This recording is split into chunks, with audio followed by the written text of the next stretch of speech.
Hello and welcome to the Connection Care Community podcast. My name is Majida and we're diving into a topic this week that is near and dear to my heart. I'll actually be sharing an entire series here on Substack and on this podcast about coming off the pill, Life After HBC or hormonal birth control. So first, I want to start talking about my personal experiences and what nobody warned me about when I stopped the pill. Because post-pill life isn't always simple. From unexpected symptoms to emotional shifts, here's what I wish someone had told me. As always, hi there and welcome.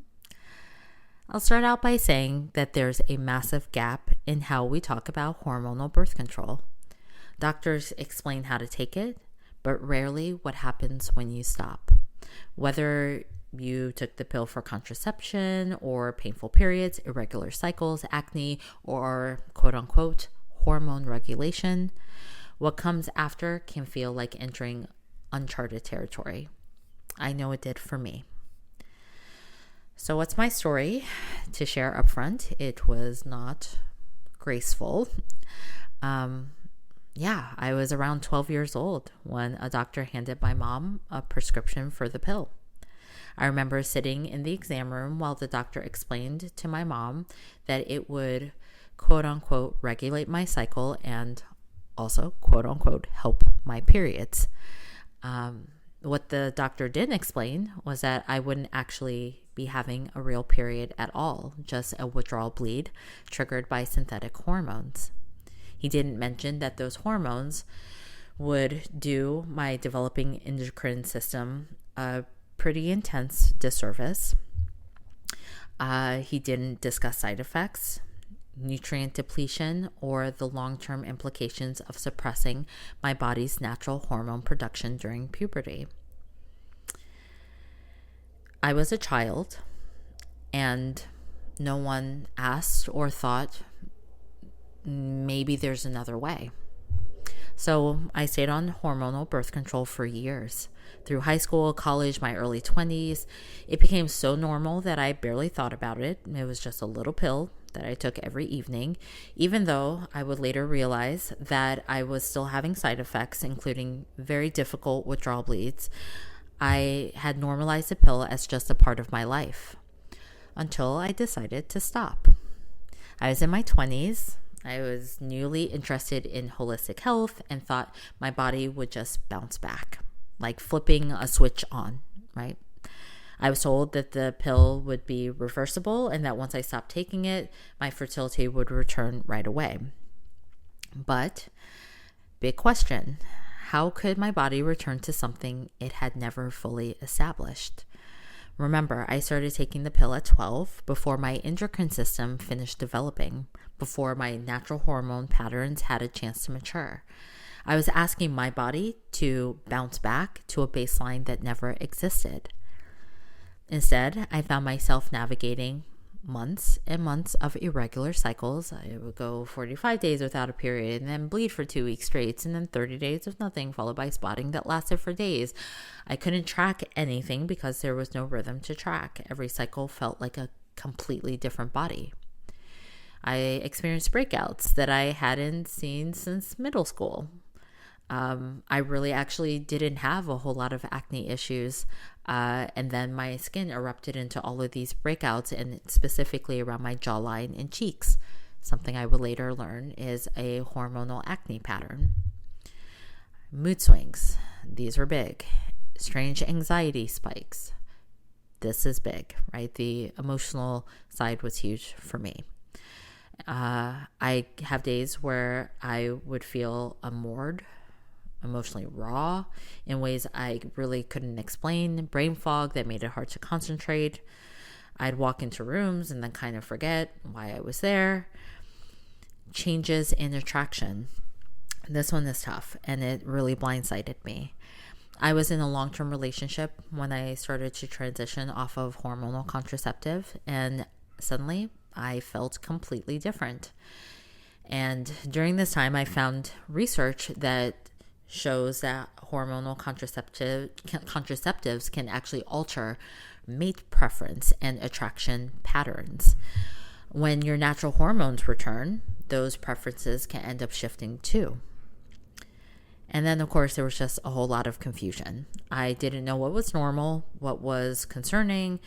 I didn't know how long the things I was experiencing would last. I truly, truly felt like a stranger in my own body. And worst of all, I thought it was just me. I wasn't established in a community of support, a community of women at that time. And so I thought that I was the only one struggling and that maybe I damaged something that was truly irreversible. So let's be clear about some things. Right? The symptoms that I just named, the symptoms I was experiencing, these symptoms are common. Years later, after studying reproductive health and working with hundreds of people at this point through a variety of classes that I've taught and workshops and all kinds of events and what have you, I've taught many, many people about coming off of hormonal contraception. And I began to see these patterns. I began to notice what I now know is called post-pill syndrome. It isn't rare and it's not unusual. It's actually the body's natural response to suddenly having to produce its own hormones again after years of suppression. So here's what I see consistently. Delayed ovulation or anovulatory cycles. Sometimes for months, your brain has to rebuild its signaling pathways. The communication between your brain, pituitary, right, the ovaries, which triggers ovulation, that doesn't just happen overnight, especially if you were on the pill like me during your developmental years. Amenorrhea is another thing that is often a side effect, right, that people experience during coming off the pill. And amenorrhea, it means the absence of a period. Your endometrium has to rebuild. Your body has to remember how to produce adequate estrogen and progesterone in the right rhythm. And this can take, for some, 3 to 6 months, and for some, even longer, depending on your individual health and how your health profile is.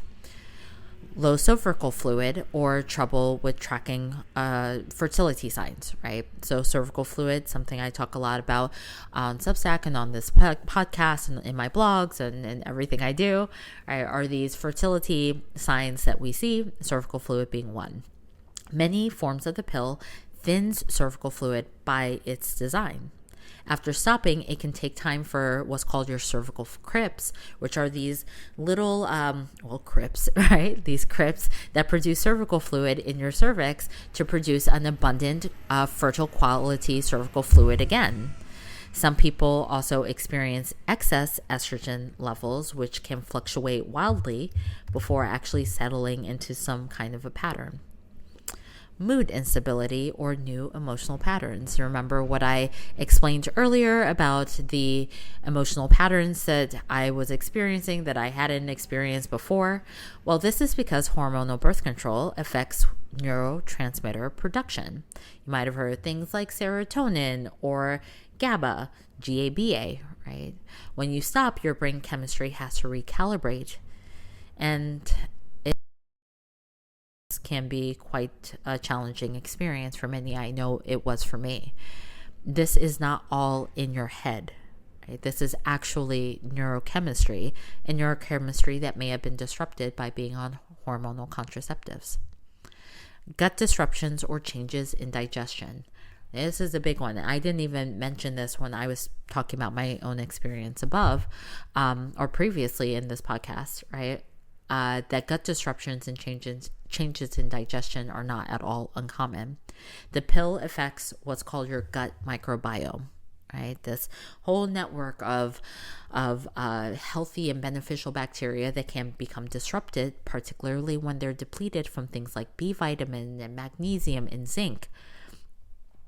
All of those things that research has shown can be disrupted by use of hormonal contraceptive. So post-pill digestive issues can oftentimes signal that your gut needs extra targeted support. Some other things that I've seen pretty consistently in my practice and in working with women for all of these years. Hair loss, acne, weight fluctuations.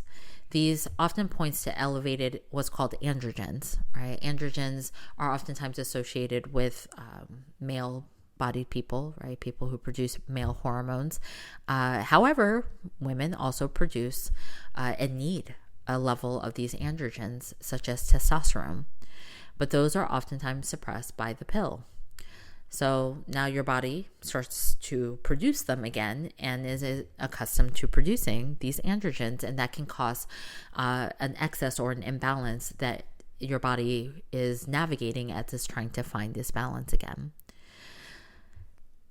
So with all of that, taking a deep breath and knowing that your body is working, doing the best that it can to reestablish its own rhythm after being suppressed, and that depending on how long you are on hormonal birth control and what your health looked like before starting as well as during, right? Recovery may take some time. So this is one of the big parts that nobody talks about, and me as a nutritional therapist, it's big, right? It's what I talk about a lot. Nutrient depletion and what that has to do with coming off of hormonal birth control. So something that I did not learn until years after stopping the pill. Hormonal birth control can deplete essential nutrients. We're talking about the raw materials of your body that it needs to produce your hormones, your neurotransmitters, to create cellular energy. Right? Specifically, the pill may deplete your B vitamins. This is B6, B9, B12. All of these are critical for mood regulation, for hormone metabolism. You also have magnesium that can be depleted by the pill. It's essential for stress response, for progesterone production. Zinc is necessary for ovulation, immune function, for gut health. Selenium is essential for thyroid function. It's a great antioxidant protectant, also very important in fertility and overall hormone health. Vitamins E and C, which are essential to tissue repair and hormonal balance, amongst many, many other things, immune function, so much more. So when I came off the pill, no one told me that I might need to actively replenish these nutrients. I just waited for my body to fix itself. But how could it when it was working with depleted resources? Once I understood this, everything shifted. So very important to note, right? If you take one thing away from this podcast, targeted supplementation is sometimes very, very important to navigating coming off the pill. It's an essential part of my post-pill protocol. It's not a Band-Aid, right? Supplements are never a Band-Aid, but they can be a foundational support for how to actually rebuild your body's ability to produce hormones. So I created what's called the post-pill replenishment bundle. Through Fullscript is where I support people in getting their supplement needs met. You can come to my Substack or go to my website. If you come to Substack, you can click the link that says Post-Pill Replenishment Bundle, and you can tap into my Fullscript, and I will share with you what supplements I recommend for people who are navigating nutrient deficiencies that come up once they're coming off of hormonal contraception. So that's one tool, right? Very important to just know that coming off the pill is a transition. That if it seems like a difficult thing, know that it's a transition, not just a decision to do. And I say this is so important because self-compassion is really important in this experience. So many people stop hormonal contraception, hormonal birth control with zero support. Maybe the doctor says, just take it, you'll be fine. Maybe you Google something and found a bunch of conflicting information. Maybe you felt like you should be able to handle this all on your own. But what I've learned in nearly 20 years of doing this work is that coming off the pill is a season of healing. It's not a quick fix. It's not a simple reversal. It is a transition that requires intention. It requires nourishment, the right foods and supplements to rebuild your foundation. It requires restoration, supporting your detox pathways so that your liver can process and eliminate all of the synthetic hormones that it's been navigating and dealing with. It requires patience, right? Grace, giving your body the time it needs, actually needs, not just a timeline that you wish for. And then always a support system, right? Someone or a community that can help you read your body signals and know what's normal versus what may need some extra attention. So I created my several resources to navigate this experience. I have my cycle connection course, which we talk about charting cycles and understanding how to do so post-pill with confidence, learning how to track returning fertility signs or interpret confusing charts, and so much more. We have that full script post-pill replenishment bundle that I shared with you, which are highly high quality targeted supplements that can restore nutrient depletion, support your detoxification pathways, and support you in regulating your hormone production. I also offer affordable consults to review your cycle, to make sure that any confusing symptoms that you understand what those are, and to support you in creating a personalized plan. All of this, the big takeaway is that you don't have to do this alone, right? I want you to know that if you're in transition right now, it's okay if your cycle doesn't return right away. It's okay if your charts look nothing like textbook examples, and that it's okay if you feel disconnected from your body, like you don't recognize yourself and your patterns and your cycles anymore. This is why fertility awareness becomes more than just a method. It can become a path back to your body, a way to witness your recovery in real time, a conversation that deepens as your hormones rebuild. I remember the first time I saw my fertile cervical fluid after months of nothing, and I literally cried. It wasn't conceive or because, I mean, really, truly, and authentically, just simply, it was proof that my body was coming back online. It was proof that I wasn't broken. It was proof that healing was happening, even though I couldn't see it all fully unfolding yet. So know that your body knows how to do this, and it might just need the right support to fully remember how. I offer that you make sure to subscribe if you haven't already to my Substack.